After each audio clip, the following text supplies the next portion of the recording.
Joining us with some analysis of the Trump transition weekend is Michael Genovese, political science professor and chairman of the Center for Leadership Studies at Loyola Marymount University. Thank you so much for joining us on this Sunday night. Great to be here. So you heard of the movement, the hashtag Dump Trump. Tomorrow, the Electoral College will cast their votes to officially make Donald Trump the president of the United States. We've also heard about some of the Electoral College members not sure about what they're going to do. Is that really going to make a difference for Donald Trump? It never has in our history made a difference, although throughout our history there have been faithless electors.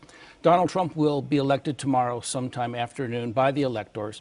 But what you see, a lot of people are saying now that, oh, this is so unusual. This is not at all unusual. Lobbying electors is very common. 4 years ago, about half of all the electors were contacted with some kind of an effort to change their votes. So it's very, very common. This year it's just been a lot more open. So that's the big difference, but it will not impact the outcome. Okay, so this has been business as usual in politics, but it's really in the public eye this time. So we're just seeing how it really works, election to election. All right, so moving on to the Russian hacking scandal right now. We do have more definitive proof from the CIA and the FBI that there was some sort of hacking from the Russians or Russian government, potentially with Putin involved in this. How much of a difference does that really make when you talk about the election as a whole for Donald Trump, if any, for Vladimir Putin, if any? Well, we don't know if it had an impact. And in all likelihood, if it had an impact, it probably wouldn't have been enough to really sway the outcome. But the interesting thing is how we respond to Putin. We know with certainty that Russia hacked and released information. It is almost certain, and we will know in the next few weeks, we think, that it was Putin. Why would he do that? Well, he really dislikes Hillary because Hillary was a very strong opponent and helped implement sanctions against Russia after they went into the Crimea.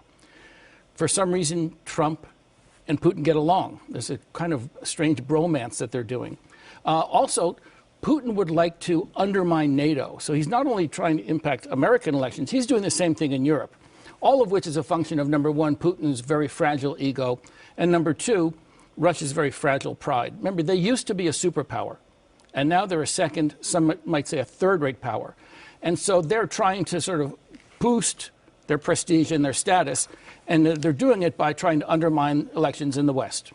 Well, shouldn't we be concerned, though, overall, that whether or not Russian hacking did change the outcome of the election or did not, we should just be concerned, period, about the fact that the Russians were able to hack into our system here? Many people think it's an act of war. And the interesting question is not how Obama will respond. He's in there for another month, and we probably won't get all the I's and T's crossed, I's dotted, T's crossed, until he's out of power. The question is, how will the new president, President Trump, respond to this? Will he be forceful, or will he just let it slide by? It's not the kind of thing you can just let slide by. This is, in many ways, an act of war. All right, Michael Genovese, political science professor at Loyola Marymount University. Thank you so much for joining us here on Sunday night, and happy holidays. Thank you, and to you, too. All right, thank you.